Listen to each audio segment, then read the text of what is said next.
Capítulo 1. La Iglesia verdadera. Sobre esta roca edificaré mi iglesia, y las puertas del Hades no prevalecerán contra ella. Mateo capítulo 16, versículo 18. Vivimos en un mundo en el que todo es pasajero. Los reinos, los imperios, las ciudades, las antiguas instituciones, las familias, todo es susceptible de cambio y corrupción. Parece como si prevaleciera una ley universal en todas partes. Todas las cosas creadas tienden a la decadencia. Hay algo entristecedor y deprimente en todo esto. ¿Qué provecho obtendrá un hombre del trabajo de sus manos? ¿Acaso nada resistirá? ¿No hay nada que vaya a durar? ¿No hay nada de lo que podamos decir, esto continuará para siempre? La respuesta a estas preguntas las tenemos en las palabras de nuestro texto. Nuestro Señor Jesucristo habla de algo que continuará, que no pasará. Hay una cosa creada que constituye una excepción a la regla universal a la que acabo de referirme. Hay algo que jamás perecerá ni pasará. Se trata del edificio construido sobre la roca, la iglesia de nuestro Señor Jesucristo.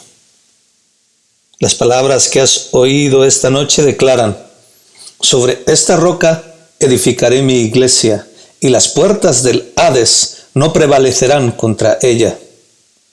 En estas palabras hay 5 cosas que exigen nuestra atención. Tenemos un edificio, mi iglesia, un constructor. Cristo dice: edificaré mi iglesia. Un fundamento, sobre esta roca edificaré mi iglesia. Peligros implícitos, las puertas del Hades. Garantía de seguridad, las puertas del Hades no prevalecerán contra ella. Que Dios bendiga las palabras que se van a pronunciar a continuación. Que todos examinemos nuestros corazones esta noche y sepamos si pertenecemos o no a esta iglesia única. Que todos regresemos a nuestros hogares con la intención de reflexionar y orar. En primer lugar, en el texto se menciona un edificio. El Señor Jesucristo habla de mi iglesia. Ahora bien, ¿cuál es esta iglesia? Pocas preguntas pueden plantearse de tanta importancia. Por falta de la debida atención a este asunto, los errores que se han filtrado en la iglesia y en el mundo no han sido pocos ni pequeños. La iglesia de nuestro texto no es un edificio material, no es un templo hecho con las manos, de madera, ladrillo, piedra o mármol. Es una congregación de hombres y mujeres. No es ninguna iglesia visible en particular de la tierra. No se trata de la iglesia oriental ni de la iglesia occidental. No es la iglesia de Inglaterra ni la iglesia de Escocia, y mucho menos la iglesia de Roma. La iglesia de nuestro texto no resulta tan impresionante a los ojos de los hombres, pero es de mucha más importancia a los ojos de Dios. La iglesia de nuestro texto está constituida por todos los verdaderos creyentes en el Señor Jesucristo. Abarca a todos los que se han arrepentido del pecado y han acudido a Cristo por fe, siendo hechos nuevas criaturas en Él. Abarca a todos los elegidos de Dios, a todos los que han recibido la gracia de Dios, a todos los que han sido lavados por la sangre de Cristo, a todos los que han sido revestidos de su justicia, a todos los que han nacido de nuevo y han sido santificados por el Espíritu de Cristo. Todos ellos, de toda nación, pueblo y lengua, componen la iglesia de nuestro texto. Este es el cuerpo de Cristo. Este es el rebaño de Cristo. Esta es la novia. Esta es la esposa del Cordero. Esta es la Santa Iglesia Católica del credo de los apóstoles. Esta es la santa sociedad de los fieles que se menciona en el culto de comunión de nuestro libro de oración. Esta es la iglesia sobre la roca. No todos los miembros de esta iglesia adoran a Dios de la misma forma o utilizan la misma forma de gobierno. Nuestro mismo artículo 34 declara: las tradiciones y ceremonias no es indispensable que sean en todo lugar las mismas o totalmente parecidas, pero todas adoran con un solo corazón, a todas les guía un mismo espíritu. Todos son verdadera y realmente santos. Todos pueden decir aleluya y todos pueden responder amén. Esta es la iglesia a la que todas las iglesias visibles de la tierra sirven y para las que trabajan, ya sea episcopales, independientes o presbiterianas. Todas ellas sirven a los intereses de la única iglesia verdadera. Son el andamiaje tras el que se construye el gran edificio. Son el cascarón bajo el que crece el núcleo vivo. Tienen diversos grados de utilidad. La mejor y la más digna es la que capacita a más miembros para la verdadera iglesia de Cristo. Pero ninguna iglesia visible tiene derecho a decir: somos la única iglesia verdadera. Somos únicos y la sabiduría morirá con nosotros. Ninguna iglesia visible debiera atreverse a decir: duraremos para siempre, las puertas del Hades no prevalecerán contra nosotros. Esta es la iglesia a la que pertenecen las preciosas promesas de conversación, continuidad, protección y gloria final que hace el Señor. No importa, dice Hooker, lo que leamos en la Escritura con respecto al amor sin fin y a la misericordia salvadora que muestra Dios para con sus iglesias. Lo único verdaderamente importante para ellas es esta iglesia, para la que empleamos el adecuado término de cuerpo mismo de Cristo. Aunque en este mundo la iglesia verdadera pueda parecer pequeña y despreciada, es valiosa y honrable a los ojos de Dios. El templo de Salomón, con toda su gloria, era pobre y despreciable en comparación con esa iglesia edificada sobre la roca. Hermano, asegúrate de tener una doctrina sana con respecto a la cuestión de la iglesia. Una equivocación en cuanto a esto puede conducir a errores peligrosos que pueden destruir el alma. Es a la iglesia constituida por los verdaderos creyentes a la que se nos ha ordenado predicar, en especial a aquellos que somos ministros. Es a la iglesia en la que se incluyen todos los que se arrepienten y creen en el Evangelio, a la que deseamos que pertenezcas. No habremos hecho nuestro trabajo, ni nuestras almas estarán satisfechas hasta que seas hecho una nueva criatura y miembro de la única iglesia verdadera. Fuera de esta iglesia no puede haber salvación. Paso ahora al segundo punto que he propuesto para tu consideración. Nuestro texto no solo habla de un edificio, sino también de un constructor. El Señor Jesucristo declara: edificaré mi iglesia. La verdadera iglesia de Cristo recibe el atento cuidado de las tres personas de la bendita Trinidad. En la economía de la redención, sin duda alguna, Dios el Padre elige y Dios el Espíritu Santo santifica a cada miembro del cuerpo místico de Cristo. Dios el Padre, Dios el Hijo y Dios el Espíritu Santo, tres personas y un solo Dios, cooperan en la salvación de toda alma que se salva. Esta es una verdad que jamás debemos olvidar. Sin embargo, existe un sentido especial en el que la ayuda a la iglesia descansa en el Señor Jesucristo. Él es especial y preeminente, el Redentor y el Salvador. Por eso vemos que dice en nuestro texto: edificaré. La obra de edificación es mi obra especial.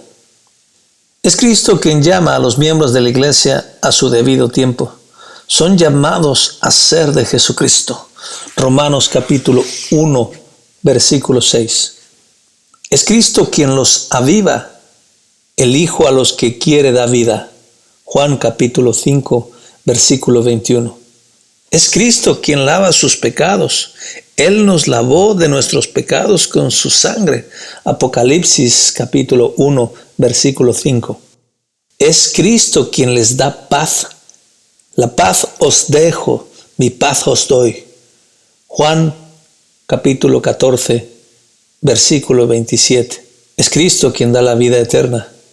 Yo les doy vida eterna y no perecerán jamás. Juan capítulo 10, versículo 28. Es Cristo quien les concede el arrepentimiento.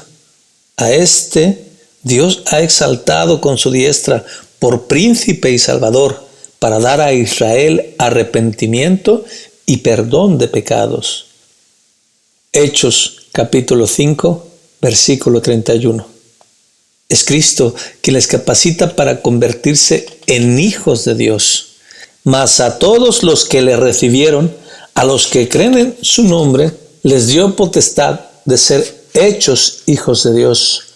Juan capítulo 1, versículo 12. Es Cristo quien prosigue la obra en ellos una vez comenzada. Porque yo vivo, vosotros también viviréis. Juan capítulo 14, versículo 19. En resumen, agradó al Padre que en él habitase toda plenitud. Colosenses capítulo 1, versículo 19. Él es el autor y consumador de la fe. Él provee para todos los miembros y las coyunturas del cuerpo místico de los cristianos. A través de Él son fortalecidos para su tarea. Por medio de Él son protegidos de caer. Él los preservará hasta el fin y los presentará libres de culpa ante el trono del Padre con gran gozo. Él es todas las cosas y todo en todo para los creyentes. El poderoso instrumento mediante el cual el Señor Jesucristo lleva a cabo su tarea en las iglesias es, sin duda, el Espíritu Santo. Es Él quien aplica a Cristo y sus beneficios al alma. Es Él quien está siempre renovando, despertando, convenciendo de pecado, conduciendo a la cruz, transformando y sacando del mundo una piedra tras otra para añadirlas al edificio místico.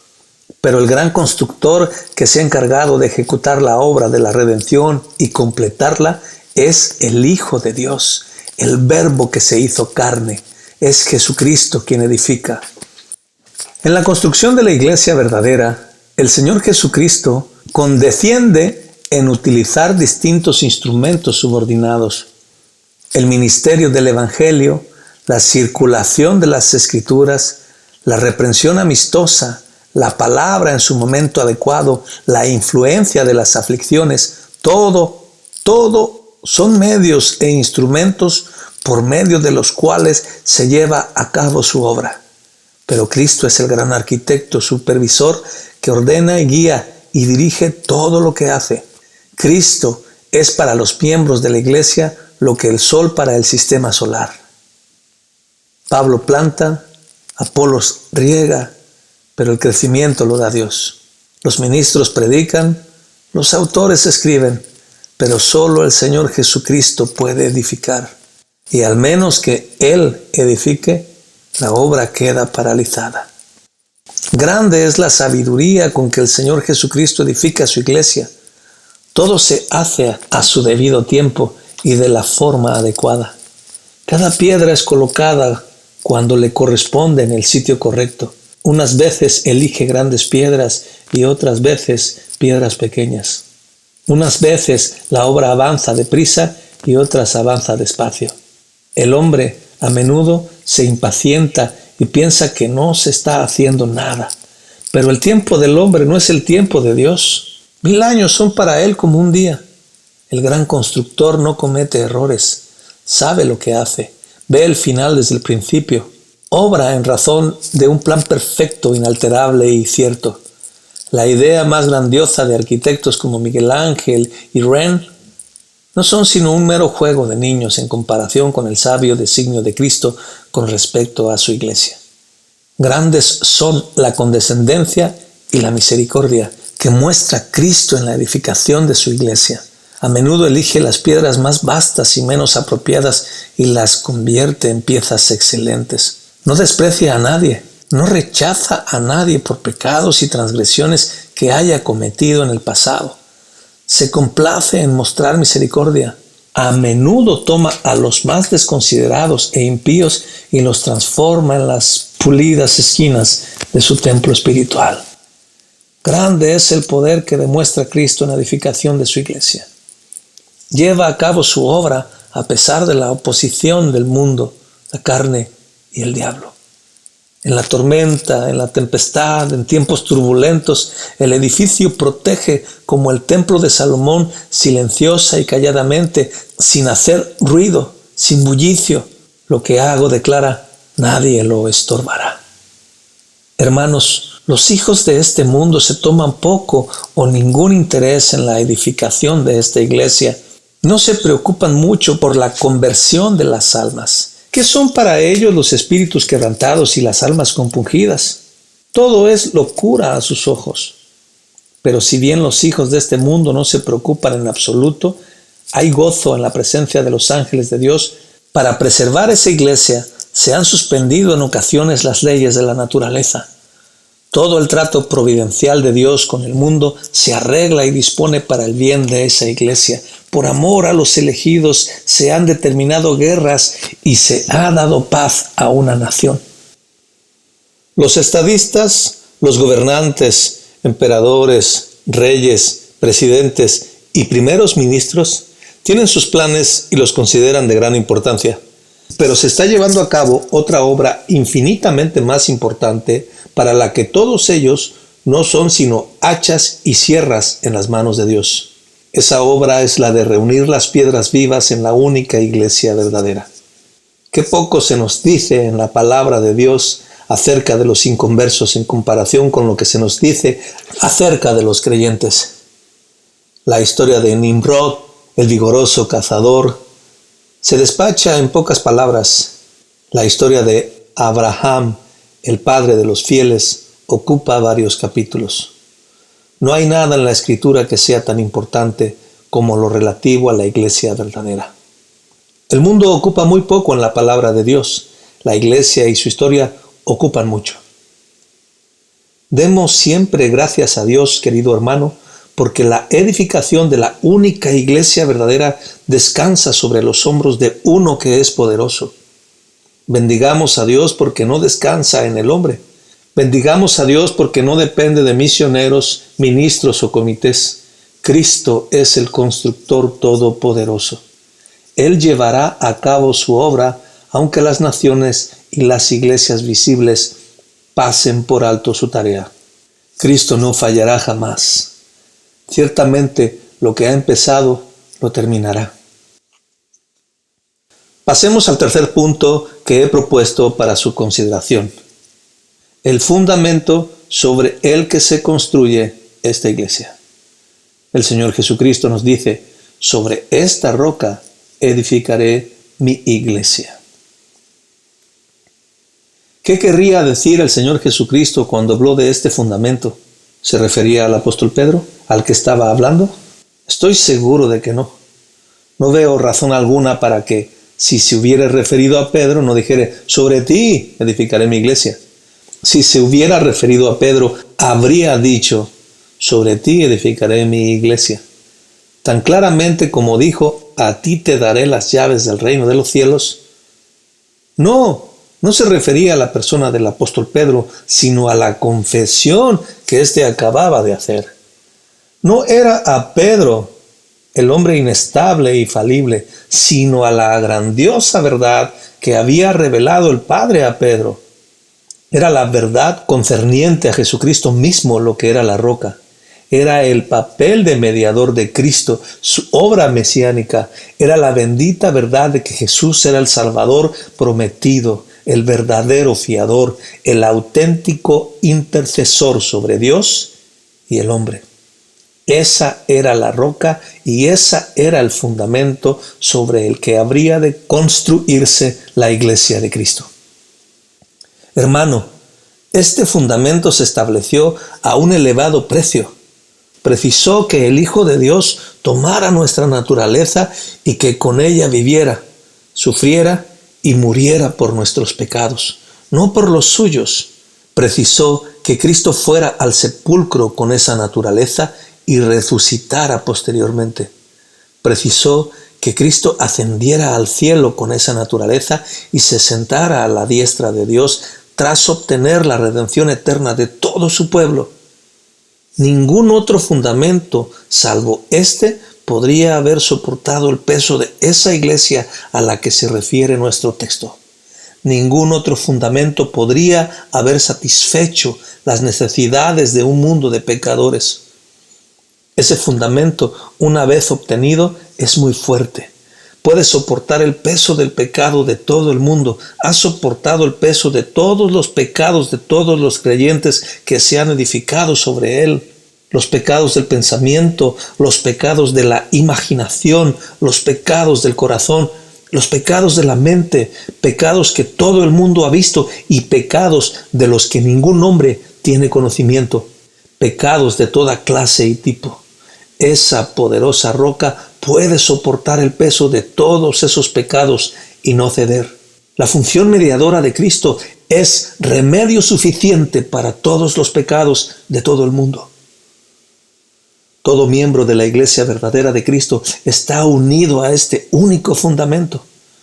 Los creyentes están desunidos y en desacuerdo en muchas cosas, pero en cuanto al fundamento de sus almas, todos son de un mismo sentir. Todos están edificados sobre la roca. Pregúntales de dónde obtienen su paz, su esperanza y la gozosa expectación de las cosas venideras. Descubrirás que todo fluye de esa gran y única verdad de que Cristo es el mediador entre Dios y el hombre, y del oficio de Cristo como sumo sacerdote y fiador de los pecadores. Aquí está el punto que exige toda nuestra atención personal. ¿Estamos sobre la roca? ¿Estamos verdaderamente unidos al único fundamento? ¿Qué dice el anciano y gran teólogo arzobispo Langton? Dios ha establecido esta piedra preciosa para este propósito, que los pecadores fatigados descansen sobre ella. La multitud de creyentes ficticios se encuentran a su alrededor, pero no por eso son mucho mejores que las piedras apiladas en montones junto al fundamento, pero sin estar unidas a él. No obtenemos beneficio alguno de estar junto a Cristo si no hay unión con él. Examina tu fundamento, querido hermano. Si quieres saber si eres miembro de la única iglesia verdadera, es algo que tú mismo debes averiguar.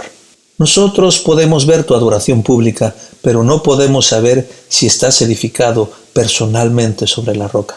Podemos ver tu participación en la cena del Señor, pero no podemos ver si estás unido a Cristo, si eres uno con Cristo y Cristo está en ti. Pero todo saldrá a la luz algún día.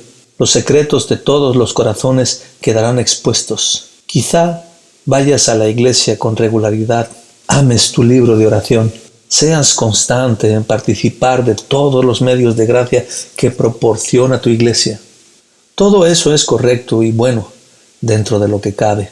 Pero durante todo ese tiempo, cuídate de no cometer error alguno con respecto a tu salvación personal. Cuídate de que tu alma esté sobre la roca. Sin esto, todo lo demás no vale nada. Sin esto, jamás podrás sostenerte en el día del juicio. Es 1000 veces mejor encontrarse en una cabaña sobre la roca que en un palacio sobre la arena. En cuarto lugar, pasemos a considerar las aflicciones implícitas para la iglesia a las que hace referencia nuestro texto. Se mencionan las puertas del Hades. Con esa expresión se nos habla del poder del diablo.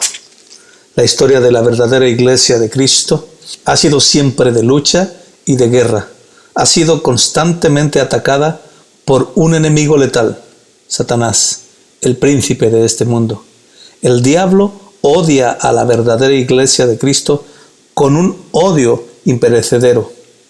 Está siempre suscitando oposición contra todos sus miembros.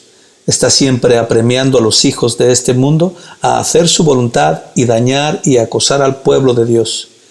Si bien no puede herir la cabeza, sí herirá el calcañar. Si bien no puede arrebatarle el cielo a los creyentes, al menos les molestará por el camino. Esta enemistad se ha prolongado durante 6000 años. Millones de inicuos han sido instrumentos del diablo y han hecho su obra aún sin saberlo. Los sucesores de Faraón, Herodes, Nerón, Juliano, Diocleciano, María la Sanguinaria, ¿qué eran todos ellos sino herramientas de Satanás cuando persiguieron a los discípulos de Jesucristo? Todo el cuerpo de Cristo ha experimentado la guerra contra los poderes del infierno. Ha sido siempre una zarza ardiente que no se consumía, una mujer que escapaba al desierto pero sin ser devorada. Las iglesias visibles tienen su momento de prosperidad y sus épocas de paz, pero la verdadera iglesia jamás ha conocido un tiempo de paz. Su conflicto es perpetuo, su batalla es interminable. Cada miembro individual de la verdadera iglesia experimenta la guerra contra los poderes del infierno. Cada uno debe luchar. ¿Qué son la vida de los santos sino testimonios de batallas? ¿Qué fueron hombres como Pablo, Santiago, Pedro, Juan, Policarpo, Ignacio, Agustín, Lutero, Calvino, Latimer y Baxter, sino hombres enzarzados en una guerra constante? A veces fueron sus personas las que sufrieron los ataques. Otras veces fueron sus propiedades. A veces se les acosó con la calumnia y la difamación, y otras por medio de una persecución abierta. Pero de una u otra forma, el diablo ha estado siempre batallando contra la iglesia. Las puertas del Hades han estado atacando siempre al pueblo de Cristo. Hermanos, aquellos de nosotros que predicamos el Evangelio, podemos ofrecer grandes y preciosas promesas a todos los que acuden a Cristo. Podemos ofrecerte en nombre de nuestro Señor la paz de Dios que sobrepasa todo entendimiento. Se ofrece misericordia, libre gracia y salvación plena a todo aquel que acude a Cristo y cree en Él. Pero no te prometemos paz alguna con el mundo o con el diablo. Al contrario, te advertimos que necesariamente ha de haber guerra mientras estés en el cuerpo. No querríamos echarte atrás o disuadirte de servir a Cristo, pero sí que calcules los gastos y comprendas plenamente lo que conlleva servir a Cristo. El infierno está a tu espalda, el cielo está ante ti. El hogar se encuentra al otro lado de un mar turbulento. Miles, cientos de miles han cruzado esas aguas turbulentas y a pesar de toda la oposición han alcanzado el puerto al que se dirigían. El infierno les ha atacado, pero no ha prevalecido. Sigue adelante, querido hermano, y no temas al adversario. Solo permanece en Cristo y la victoria es segura. No te sorprendas de la enemistad de las puertas del Hades. Si fuerais del mundo, el mundo amaría lo suyo. Mientras el mundo siga siendo mundo y el diablo siga siendo el diablo, necesariamente debe haber contienda y los creyentes en Cristo deben ser soldados. El mundo aborreció a Cristo y el mundo aborrecerá a los verdaderos cristianos mientras permanezca la tierra.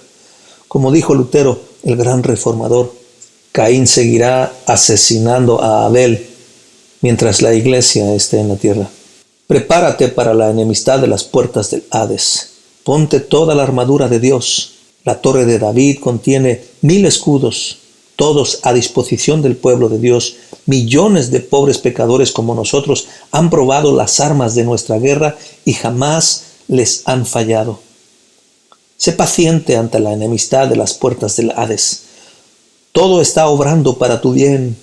Conduce a la santificación, te mantiene despierto, te hace humilde, te acerca al Señor Jesucristo, te aparta del mundo, te ayuda a orar más. Por encima de todo, te hace anhelar el cielo y decir con el corazón, así como con los labios: ven, Señor Jesús. No dejes que la enemistad del infierno te doblegue. La guerra del verdadero Hijo de Dios es una señal de la gracia, tanto como lo es la paz interior que disfruta. Sin cruz no hay corona, sin conflicto no hay cristianismo salvador. Bienaventurados sois, dice nuestro Señor Jesucristo, cuando por mi causa os vituperen y os persigan y digan toda clase de mal contra vosotros mintiendo. Queda otra cosa más que considerar: la seguridad de la verdadera iglesia de Cristo. El poderoso constructor hace una gloriosa promesa. Las puertas del Hades no prevalecerán contra ella. El que no puede mentir ha dado su regia palabra de que los poderes del infierno no vencerán a su iglesia. Esta proseguirá y se mantendrá a pesar de todos los ataques. Jamás será vencida. Todas las otras cosas creadas se deteriorarán y pasarán, pero no la iglesia de Cristo. La mano de la violencia externa o la polilla de la decadencia prevalecen sobre todo lo demás, pero no sobre el templo que edifica Cristo. Se han levantado imperios que han caído uno tras otro: Egipto, Asiria, Babilonia, Persia, Tiro, Cartago, Roma, Grecia, Venecia. ¿Dónde están ahora? Todos fueron creación del hombre y pasaron, pero la iglesia de Cristo sobrevive. Las ciudades más poderosas se han convertido en montones de ruinas. Las fuertes murallas de Babilonia fueron derribadas. Los palacios de Nínive son montones de polvo. Las 100 puertas de Tebas son historia. Tiro es un lugar donde los pescadores cuelgan sus redes. Cartago está desolada. Sin embargo, durante todo este tiempo, la verdadera iglesia se mantiene. Las puertas del Hades no prevalecen contra ella. Las primeras iglesias visibles han decaído y perecido en muchos casos. ¿Dónde están las iglesias en Éfeso y Antioquía? ¿Dónde están las iglesias en Alejandría y Constantinopla? ¿Dónde están las iglesias de los corintios, filipenses y tesalonicenses? ¿Dónde ciertamente están todas ellas?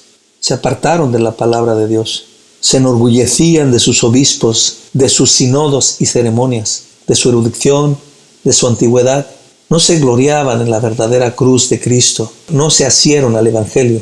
No dieron a Jesucristo su función correcta, ni a la fe su lugar adecuado. Ahora están entre las cosas que fueron. Pero durante todo este tiempo, la verdadera iglesia ha sobrevivido. ¿Ha sido oprimida la iglesia verdadera en un país? ¿Ha escapado a otro? ¿Ha sido pisoteada y oprimida en un terreno? ¿Ha arraigado y florecido en otro clima? El fuego, la espada, las prisiones, las sanciones y los castigos jamás han podido destruir su vitalidad.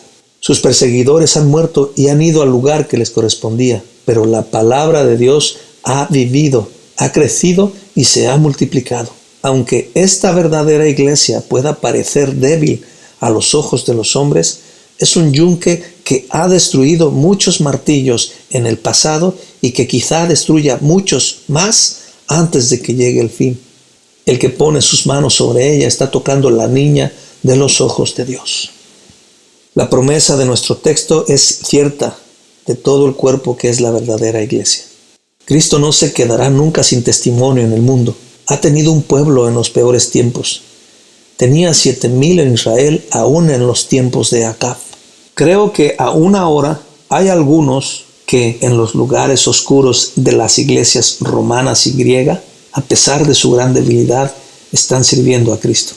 El diablo puede enfurecerse terriblemente. La iglesia puede quedar reducida a su mínima expresión en algunos países, pero las puertas del Hades jamás prevalecerán por completo. La promesa de nuestro texto es para cada miembro individual de la iglesia. Algunos miembros del pueblo de Dios han llegado a lo más bajo y han dudado de su seguridad. Algunos cayeron tristemente, como fueron los casos de David y Pedro. Otros se apartaron de la fe durante un tiempo, como Cranmer y Jowell. Muchos fueron probados con crueles dudas y temores, pero todos llegaron finalmente con bien al hogar. Tanto el más joven como el más viejo, tanto el más débil como el más fuerte. Y así será hasta el fin. ¿Puedes evitar que mañana salga el sol? ¿Puedes evitar la fluctuación de la marea? ¿Puedes detener el movimiento de los planetas en sus respectivas órbitas? Entonces, y solo entonces, podrás evitar la salvación de un creyente. No importa cuán débil sea. De una piedra viva en esa iglesia, edificada sobre la roca, pequeña o insignificante que pueda parecer. La verdadera iglesia es el cuerpo de Cristo. Ni un solo hueso de ese cuerpo místico será jamás quebrantado. La verdadera iglesia es la esposa de Cristo. Aquellos a los que Dios ha unido en un pacto eterno jamás serán separados. La verdadera iglesia es el rebaño de Cristo. Cuando vino el león y tomó a un cordero del rebaño de David, este se levantó y libró al cordero de sus fauces. Cristo hará lo mismo. Él es el más grande hijo de David. No perecerá ni un solo cordero enfermo del rebaño de Cristo. En el último día dirá a su Padre: a los que me diste, yo los guardé y ninguno de ellos se perdió. La verdadera iglesia es el trigo de la tierra. Quizás sea cribado, aventado, golpeado y sacudido de un lado a otro. Se quemará la paja y la cizaña. El trigo será guardado en el granero. La verdadera iglesia es el ejército de Cristo el capitán. De nuestra salvación no pierde a ninguno de sus soldados. Sus planes nunca son frustrados, nunca le faltan existencias. Pasa revista y están los mismos al fin que al principio. ¿Cuántos hombres que partieron gallardos de Inglaterra hace unos años con destino a la guerra de Crimea no volvieron nunca? Los regimientos que salieron fuertes y alegres, acompañados de orquesta y banderines, dejaron su sangre en tierra extranjera y jamás volvieron a su país natal. Pero no sucede así en el ejército de Cristo. Al final, no faltará ninguno de sus soldados. Él mismo declara: no perecerán jamás. El diablo puede mandar a la cárcel a algunos miembros de la verdadera iglesia. Puede matar, quemar, torturar y hacer ahorcar. Pero tras matar el cuerpo, no puede hacer nada más. No puede dañar el alma. Cuando las tropas francesas tomaron Roma hace algunos años, encontraron las palabras de un prisionero en las paredes de una celda carcelaria perteneciente a la Inquisición. No sabemos quién era, pero sus palabras son dignas de recordarse. Aún muerto sigue hablando. Había escrito en las paredes, muy probablemente tras un juicio injusto y tras haber sido excomulgado más injustamente aún, las siguientes palabras de un notable tenor: bendito Jesús, no pueden expulsarme de tu iglesia verdadera. Esa inscripción es cierta. Ni todo el poder de Satanás puede expulsar a un solo creyente de la verdadera iglesia de Cristo. Los hijos de este mundo pueden librar una fiera batalla contra la iglesia, pero no pueden detener la obra de la conversión. Lo que dijo el despectivo emperador Juliano en los primeros tiempos de la iglesia: ¿qué hace ahora el hijo del carpintero?, recibió la respuesta de un cristiano anciano: está preparando el féretro para el propio Juliano. Pasaron unos meses y Juliano, con toda su pompa y su poder, murió en una batalla. ¿Dónde estaba Cristo cuando se prendieron los fuegos de Smithfield y cuando Latimer y Riley ardieron en la pira? ¿Qué estaba haciendo Cristo entonces? Seguía llevando a cabo su obra de edificación. Esa obra seguirá siempre, aún en tiempos difíciles. No temas, querido hermano, empezar a servir a Cristo. Aquel al que entregas tu alma tiene todo el poder en el cielo y en la tierra y te guardará. Jamás te dejará desamparado. Puede que se oponga a tu familia, puede que tus vecinos se burlen, puede que el mundo te calumnie y desprecie. No temas, no temas. Los poderes del infierno no prevalecerán contra tu alma. Más fuerte es aquel que está a tu favor que todos los que están en tu contra. No temas por la iglesia de Cristo, hermano.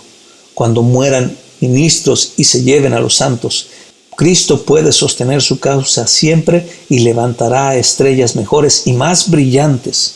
Las estrellas están en su diestra. Desecha cualquier pensamiento de angustia con respecto al futuro. Deja de desanimarte por las medidas tomadas por los gobernantes o las maquinaciones de los lobos disfrazados de ovejas. Cristo proveerá siempre para su iglesia. Cristo se cuidará de que las puertas del Hades no prevalezcan contra ella.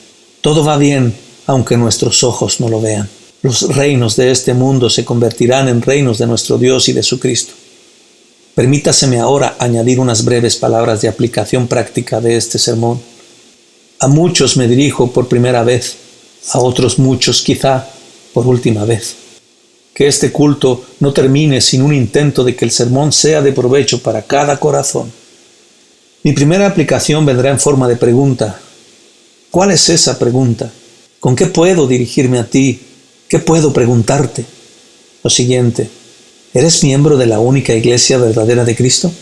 ¿Eres un fiel de la iglesia a los ojos de Dios en el mejor y más elevado sentido? Ya sabes a lo que me refiero. algo muy por encima de la iglesia de Inglaterra. Hablo de la iglesia edificada sobre la roca. Te pregunto con toda solemnidad, ¿eres miembro de esa única iglesia de Cristo? ¿Estás unido al gran fundamento? ¿Has recibido al Espíritu Santo? Da testimonio el Espíritu a tu espíritu de que eres uno con Cristo y de que Cristo está contigo. Te ruego en el nombre de Dios que tomes en serio esta pregunta y la ponderes bien. Ten cuidado, querido hermano. Si no puedes dar una respuesta satisfactoria a mi pregunta, ten cuidado. Ten cuidado de que no naufrague tu fe. Ten cuidado, no sea que las puertas del Hades prevalezcan contra ti, el diablo te reclame como suyo y seas rechazado para siempre. Ten cuidado, no sea que caigas al abismo desde la tierra de las Biblias y bajo la plena luz del Evangelio de Cristo. Mi segunda aplicación es una invitación. La dirijo a todos los que aún no son verdaderos creyentes. A ti te hablo. Ven y únete a la verdadera iglesia sin dilación. Ven y únete al Señor Jesucristo en un pacto eterno que no se olvidará. Ven a Cristo y sé salvo. El día de la decisión debe llegar en algún momento. ¿Por qué no esta noche? ¿Por qué no hoy, mientras siga siendo hoy? ¿Por qué no esta misma noche, antes que salga el sol por la mañana? Ven a Él, a aquel al que pertenezco y al que sirvo. Ven a mi Señor, a Jesucristo. Ven, te digo, porque todo está dispuesto. La misericordia está dispuesta para ti. Los ángeles están dispuestos a regocijarse por ti. Cristo está dispuesto a recibirte. Cristo te recibirá alegremente y te dará la bienvenida entre sus hijos. Ven al arca. El diluvio de la ira de Dios caerá pronto sobre la tierra. Ven al arca y ponte a salvo. Ven al barco de salvamento.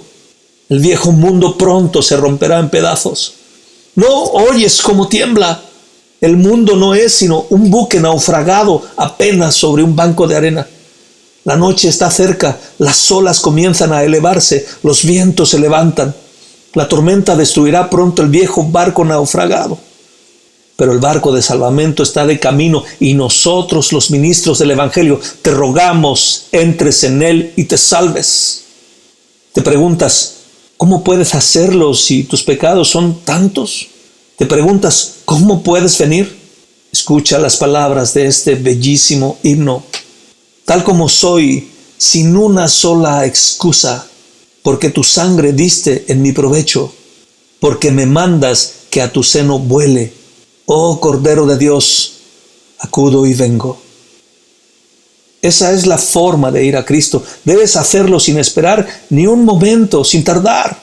Debes ir como un pecador hambriento para ser saciado, como un pecador pobre para ser enriquecido, como un pecador malo e indigno para ser revestido de justicia. Si vas así, Cristo te recibirá. Al que a mí viene, no le echo fuera. Oh, ven a Cristo. En último lugar, permítaseme unas palabras para mis oyentes creyentes. Vive una vida santa, hermano. Camina de una forma digna de la iglesia a la que perteneces. Vive como un ciudadano del cielo.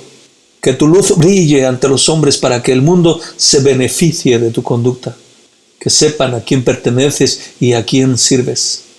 Sé una carta de Cristo conocida y leída por todos los hombres, escrita con letras tan claras que nadie pueda decir, no sé si es un miembro de Cristo o no. Vive una vida valiente, hermano. Confiesa a Cristo ante los hombres, no importa el lugar que ocupes, confiesa a Cristo en ese lugar. ¿Por qué habrías de avergonzarte de Él? Él no se avergonzó de ti en la cruz. Está dispuesto a confesarte ahora ante su Padre en el cielo. ¿Por qué habrías de avergonzarte de Él? Sé valiente, sé muy valiente. El buen soldado no se avergüenza de su uniforme. El verdadero creyente no debiera avergonzarse nunca de Cristo. Vive una vida gozosa, hermano. Vive como alguien que mira hacia esa bendita esperanza, la segunda venida de Cristo. Ese es el porvenir que todos debiéramos aguardar. Lo que debe ocupar nuestras mentes no es tanto el pensamiento de ir al cielo como el de que el cielo viene a nosotros. Se acercan buenos tiempos para todo el pueblo de Dios, buenos tiempos para toda la iglesia de Cristo, malos tiempos para los impenitentes y los incrédulos, malos tiempos para todos los que sirven a sus propios deseos y dan la espalda al Señor, pero buenos tiempos para los verdaderos cristianos. Esperemos, aguardemos y oremos por esos buenos tiempos. Pronto se retirará el andamio, pronto se depositará la última piedra, la piedra que corona el edificio. Solo un poco y toda la belleza del edificio quedará a la vista. El gran constructor vendrá pronto en persona. Se mostrará un edificio a la asamblea del mundo donde no habrá imperfección. El Salvador y los salvados se regocijarán juntos. Todo el universo reconocerá que en el edificio de la Iglesia de Cristo todo se hizo bien.